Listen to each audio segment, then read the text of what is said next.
네, 여러분 반갑습니다. 울산 현대상 이규헌입니다. 이규헌의 보험통신 170화고요. 10월 이제 둘째 주입니다. 자, 여러분, 이번 주에는 뭘 살펴볼 거냐면 주정차 금지 구역 한번 살펴볼 거예요. 주정차, 특히나 주차 하시면 안 되는데 어디 있을까요? 자, 살펴볼 거고요. 그리고 벌금하고 범칙금하고 과태료하고 뭐 비슷하게 쓰죠, 그죠? 그런데 그 세 개가 각각 다른 거예요. 어떤 의미가 있는지 그것도 한번 살펴보고요. 그리고 지난주에 살펴본 교통사고 음주 무면허 뺑소니 사고 부담금이 10월 22일 기준으로 자배법 자동차 손해배상보장법이 개정됐습니다라고 제가 말씀드렸는데 그 개정된 내용에 음주만 개정된 거예요. 음주만. 무면허 뺑소니는 해당 안 돼요. 그 부분도 한번 살펴볼게요. 그거 먼저 살펴볼게요. 자, 제가 지난주에 설명을 다 했어요. 뭐 궁금하시면 169화를 한번 보세요. 그러니까 음주나 무면허나 뺑소니 같은 경우에 자기 부담금이 대인 1에 대한 자기 부담금이 있고 대인 2에 대한 자기 부담금이 있어요. 현재. 그리고 대물도 2천만 원까지는 의무가입이죠. 그 2천만 원까지 의무가입에 해당되는 부분, 그리고 대물 이미 2천만 원 뭐 초과하는 부분, 3천, 5천, 뭐 1억, 3억, 뭐 10억 이렇게 들어간 그 임의에 대한 자기 부담금이 각각 있는데 대인 1에 대한 부담금이 현재 300, 그리고 대물 의무에 대한 부담금이 100 이렇게 있어서 자기 부담금이 400 이렇게 알고 계시는 분들 아직까지도 많을 거예요. 근데 2020년 6월 1일자로 자동차 보험 약관이 개정되면서 대인 2에 대한 자기 부담금이 1억, 대물 임의에 대한 자기 부담금이 5천만 원 생겼습니다. 그러니까 음주 무면허 뺑소니 자기 부담금이 1억 5천인 거예요. 무조건 1억 5천 다 내야 되냐? 그거보다 적게 보상이 나간다든지, 그리고 대인 2나 대물 의무에 대한 해당 부분이 있다면 그거보다 적게, 내가 실제 지급되는 것 금액보다 내가 적게 내는 경우도 있어요. 있는데 어쨌든 최대는 1억 5,400인데 여기에서 대인 1이랑 대물 의무는 요거는 자동차 손해배상책임법 자배법에서 법에서 규정되어 있는 내용이고, 대인 2 대물 1억 5천 요거는 자동차 보험 약관에서 규정되어 있는 거예요. 그래서 2020년 6월 1일 이전에 가입한 자동차가 음주무면허 뺑소니가 사고가 났다. 그러면 요거 해당 안 되는 거죠. 6월 1일 이후로 가입한 차가 음주무면허 뺑소니 사고가 났다. 그러면 1억 5천 요거 사고 부담금이 적용되는 거고요. 그런데 대인원하고 대물 의무 300, 100 이거는 자동차 손해배상 보장법에 규정되어 있는 거예요. 법은 시행되는 날부터 이렇게 기준이거든요. 네가 자동차 보험을 언제 들었든 상관없이 시행되는 날 기준 이렇게 되기 때문에 10월 22일 이후로는 어떻게 되냐? 얘가 1,000만 원, 얘가 500만 원으로 늘어나는데 뭐가 늘어나냐? 셋 다 늘어나는 게 아니고 음주만 늘어나요. 음주만. 그러니까 음주는 이제 10월 22일 이후로는 전체 자기 부담금이 1억 6,500이 되는 거고, 무면허 뺑소니는 지금처럼 그대로 1억 5,400이 되는 겁니다. 저도 찾아본다고 찾아봤는데, 요게 이제 자동차 손해배상 보장법 시행 규칙 제 10조거든요.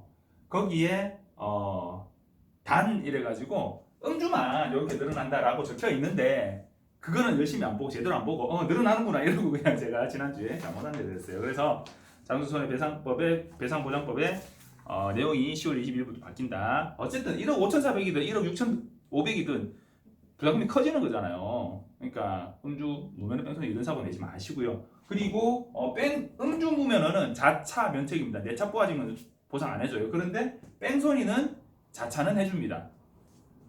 취지가 좀 다른 것 같아요. 그러니까 뭐 술 먹고 운전하면 안 되잖아요. 그러니까 술 먹고 운전하면 안 되는 사람이 운전하다가 사고 난 거니까 자차는 안 해주는 거고, 무면허도 마찬가지인데 뺑소니는 운전을 할 수 있는 사람인데 이 사람이 판단 잘못해 도망간 거잖아요. 저 차 수리 안 해주겠다고 도망간 거지 내 차가 뭐 어떻게 된 게 아니잖아요. 그래서 뭐 자차는 해주는 그런 취지가 아닌가 생각됩니다. 자, 이번 주 주제는요. 주정차 금지구역 도로교통법 제32조, 제33조에 규정되어 있습니다. 제32조는 주정차 금지구역에 대한 부분이고 제33조는 주차 금지구역에 대한 부분입니다. 이거는 사실 뭐 이렇게 뭐 알아보고 살펴보고 이럴 게 없어요. 그냥 제가 빠르게 좀 살펴볼게요. 도로교통법 규정을 보면요.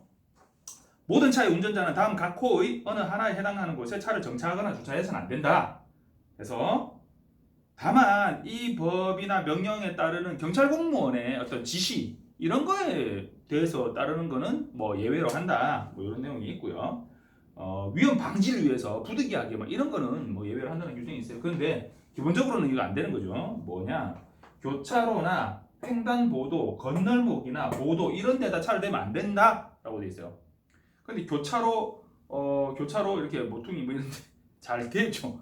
횡단보도에 차 대놓고 이렇게 일보러 가시는 분들 제법 있더라고요. 예, 건널목 이런데 막 차 대놓고 인도에 잠깐 올려놓고 막 그러면 안 된다고. 안 돼요. 그 교차로 가장자리 도로 모퉁이에서 5m 이내. 그러니까 교차로가 있어요. 도로 모퉁이가 있을 거 아니에요. 그 모퉁이에서 5m 이내. 왜 이거 되지 말아 했을까요? 제가 사고에 대한 얘기하면서 가장 많이 발생하는 사고 유형입니다라고 얘기하면서 신호 없는 교차로 사고 얘기했잖아요. 그때 뭐 얘기했어요? 불법 주차된 차가 있어서 안 보이면 거의 서다시피 해가지고 야 뭐 안 오는 거 맞지? 이렇게 살살살 이렇게 가야 된다라고 제가 말씀드렸잖아요. 왜 그렇게 섰다가 막 거의 살살살 가야 되는지의 원인이 뭐 때문에 그래요? 여기도 차를 대놓은 놈 때문에 그래요. 불법 주차한 놈 때문에 그래. 불법 주차한 놈이 잘못이지. 예? 안 보이니까 안전하게 가야 되는데 왜 안전하게 안 갔어? 물론 그것도 기본이긴 한데 안 보이게 만든 놈이 잘못한 거 아니에요? 이거 저는 이거 보험 청구할 때 보험회사에서 적극적으로 이런 부분에 대해서 구상을 해야 된다고 봐요. 그런데 구상하려면 일 많거든. 일단은 기본적으로 경찰 신고가 전제돼야 돼요. 왜냐? 그 차주 연락처 모르거든. 붙여놓으면 다행인데 안 붙여놨으면 어떡할 거야?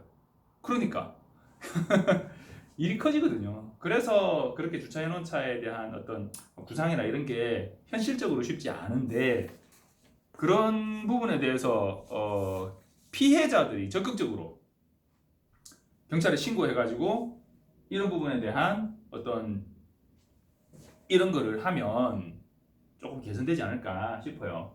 도로 보통이 5m 이내면 5m 해봐야 차 한 대 될 정도의 공간이거든요. 그거 내가 좀 매너를 지킨다고 그만큼 띄워가지고 이렇게 차를 딱 대놨어요. 예를 들어 선 없는 골목길이라도 마찬가지예요. 선 없는 골목길에 선이 없으니까 차를 대면 된다. 아니에요. 불법 주차예요 이거. 보통이 5m 이내는 안 되니까 조금 띄워서 대놨어요. 그러면 딴 놈이 된다 거기. 아싸 자리 있네 이러면서 매너 있게 좀 합시다. 차 댈 데가 워낙 없기는 없어요. 자 그리고 안전지대가 있으면 안전지대 사방 10m 이내에는 차를 대면 안 돼요. 안전지대 왜 설치해놨어? 안전하게 요 구간은 안전을 좀 확보해야 되는 구간입니다라고 해놨는데 거기다 차를 쫙 대놔버리면 그거 어떻게 해요? 그 부분에다가 당연히 안전지대 안에도 차를 대면 안 되지 당연히. 자 버스 정류장 10m 이내 차 대면 안 돼요. 가끔은 사람 기다린다고 차를 대려 하는데 차는 쭉 대져 있지 막 버스 정류장까지 가가 정류장에 잠깐 대고 막 저도 솔직히 그런 기억이 있는데 되면 안 돼요. 그리고 잠깐 저는 이제 사람 기다리는 잠깐 얼른 태우고 출발했는데 버스 정류장 10m 이내 차 대면 안 됩니다. 그리고 건널목 가장자리 또는 건널목의 가장자리 또는 횡단보도에서 10m 이내 하여튼 횡단보도 건널목 이런 데 되면 안 되고 그거에서부터 10m 이내도 되면 안 된다. 소방용수 시설이 있는 곳에서 5m 이내 차 대면 안 돼요. 요즘은 이거 소방차가 끌고 와요. 밀고 와버려요. 아니 불나가 불을 꺼야 되는데 차를 거기다 대놔가지고 이거 소화전하고 연결이 안 돼. 어떻게 해요? 밀어버려 이거. 이제는 밉니다. 밀어도 국가에 배상을 청구할 수 없어요. 자, 지방경찰청장이 위험과 안전관리를 위해서 지정한 곳 이렇게 돼 있어요. 그러니까 여러분들 뭐 주의하시면 되냐면 교차로, 횡단보도 그리고 인도 이런 데 되면 안 되고 교차로나 횡단보도 곡각 부위, 횡단보도 끝선 그거로부터 10m 이내. 아니 그러니까 교차로는 5m고 횡단보도는 10m고 그리고 안전지대 버스 정류장 이런 거 10m 이내 이런 데 차를 대면 안 된다. 그냥 10m고 5m 간에 충분한 거리를 두고 그러니까 교차로 가장자리 모퉁이는 차 한 대, 안전지대 버스 정류장 그리고 횡단보도 이런 거는 한 차 2대 정도 여유를 두고 돼야 된다라는 건데 당장 저희 사옥 앞에도 뒤에 골목 있거든요. 거기도 한쪽은 황색 시선이 있고 한쪽은 황색 시선이 없어요. 한쪽으로는 차들이 되는데 횡단보도 돼요. 횡단보도 10m 이내 다 됩니다. 그렇지만 그걸 뭐 적극적으로 단속하지는 않죠. 그러니까 횡단보도에서 10m 이내에 되지 마라. 이것까지는 솔직히 현실적으로는 그런데 적어도 횡단보도를 막 조금 무는 정도까지는 모르겠지만 횡단보도에 더 되지는 맙시다. 자, 그렇고요. 주차금지구역. 주차금지구역은 터널 안, 다리 위 당연히 주차하면 안 되죠. 도로공사구역이라거나 혹은 다중이용업소 영업자 이게 용어가 뭐라고 되어 있냐면 다중이용업소의 안전관리에 관한 특별법에 따른 다중이용업소의 영업장에 속한 건물 솔직히 이거 잘 뭔지 잘 모르겠어요. 뭐 그래가지고 소방본부장의 요청에 의해 가지고 지방경찰청장이 지정한 곳, 뭐 그런 곳에 5m 이내. 그러니까 도로공사구역 시작한 지점 끝나는 지점 거기에서 한 5m 이내에는 차를 대면 안 된다. 결국은 뭐예요? 위험할 수 있다라는 부분들이거든요. 주정차하면 안 된다라고 하는 부분. 그리고 지방경찰청장이 지정한 곳은 주차하면 안 된다라고 되어 있고요. 이거는 뭐 뭔가를 뭐 살펴봐야 되는 게 아니고 그냥 쭉 제가 한번 풀어봐 드린 거고 벌금하고 범칙금 과태료는 뭐가 다를까요? 여러분 크게는 이렇게 딱 갈라져요. 자, 벌금은 법원에서 판사님이 너 벌금 얼마 땅땅땅 한 거예요. 그러니까 형사처벌이에요. 벌금형이죠. 벌금형. 실형 들어가서 사는 거. 집행유예 뭐 징역 뭐 금고 6월에 집행유예 2년 뭐 이런 거. 이 실형. 벌금형은 그렇게 막 들어가 살아 아니면 뭐 몇 년 뭐 몇 개월 몇 년에 뭐 이렇게 때리기에는 이게 범죄가 그렇게까지 중하지는 않고 잘못은 했고 그러면 넌 벌금 내라고 판사님이 재판부 두드리는 그게 벌금이에요. 범칙금 과태료하고는 완전히 다른 거죠. 이거는 형사처벌이고요. 범칙금 과태료는 행정처벌이에요. 범칙금에는 벌점이 따라오죠. 행정처벌입니다. 범칙금에는 벌점이 따라와요. 신호위반했다. 그럼 일반 승용차 같은 경우에 신호위반 6만 원에 벌점 15점. 뭐 주정차 금지 위반, 주정차 금지 위반 그거는 벌점은 없고 4만 원. 뭐 이런 거 있잖아요. 근데 주정차 금지 위반은 차가 과태료네. 자, 왜 주정차 금지 위반 과태료일까요? 차를 대놨는데 차 대면 안 되는데 차를 대놨어. 그러면 이 사람한테 뭔가 행정 처벌을 해야 되는데 내가 불법 주차한 거 아니야. 차주가 했는지 마누라가 했는지 누가 했는지 몰라. 차는 여기 있어. 그러면 그 차주한테 네 차 불법 주차돼 있네? 과태료를 날리는 거예요. 과태료는 차에 부과되는 거예요. 그래서 내가 신호위반을 했을 때 벌점 15점에 6만 원 승용차 기준요. 6만 원 범칙금 통지서가 날라와요. 그 통지서에 뭐라 돼 있냐? 벌점 맞고 범칙금 내기 싫으면 기간 넘기면 과태료로 그럼 뭐 만 원 추가 7만 원 과태료로 내라. 과태료는 벌점 없다. 이렇게 날라와요. 그건 뭐냐면 범칙 찍혔잖아요. 차주가 운전했을 수도 있고 제가 방금 얘기했잖아요. 뭐 예를 들어서 와이프가 운전을 했을 수도 있고 아내분이 운전했을 뭐 아들이 운전을 했을 수도 있고 운전한 사람이 범칙금을 내고 벌점을 맞아야 되는데 그 차에 누가 운전했는지를 모르니까 일단은 차주 기준으로 범칙금과 벌점을 날리고 그리고 그 사람이 내가 운전한 게 맞으면 파출소 가서 제가 운전했어요 하고 스티커를 받아오면 되고 벌점 맞기 좀 싫은데 혹시나 또 쌓이면 또 정지되거나 할 수 있잖아. 40점 이상이면 정지니까요. 40점 넘어가면 그러니까 과태료로 그냥 받을래 이러면 그러면 누가 딱 운전한 게 아니니까 과태료로 이게 전환이 가능해요. 그런데 내가 신호위반을 딱 하고 가다가 경찰한테 딱 단속됐어. 그건 내가 운전한 게 명백하잖아요. 그거는 과태료로 안 넘어가요. 그거는 그냥 범칙금으로 내셔야 돼요. 범칙금의 벌점 내셔야 돼요. 자, 그것도 과태료 넘어가나? 안 넘어가는 것 같은데. 하여튼 그래요. 네. 잘 모르면서 막 이런 거 찍고 있다 그죠? 하여튼 벌금은 행정, 범칙금 과태료는 형사. 이거는 형사, 이거는 행정. 범칙금은 그 위반 행위자한테 부과되는 거고 과태료는 그 차에 부과되는 거다. 그런 차이가 있다. 아시면 될 것 같고요. 자, 이견의 보험통신 170화입니다. 이제 가을이 깊어져요. 추석 지나고 나니까 갑자기 추워졌어요.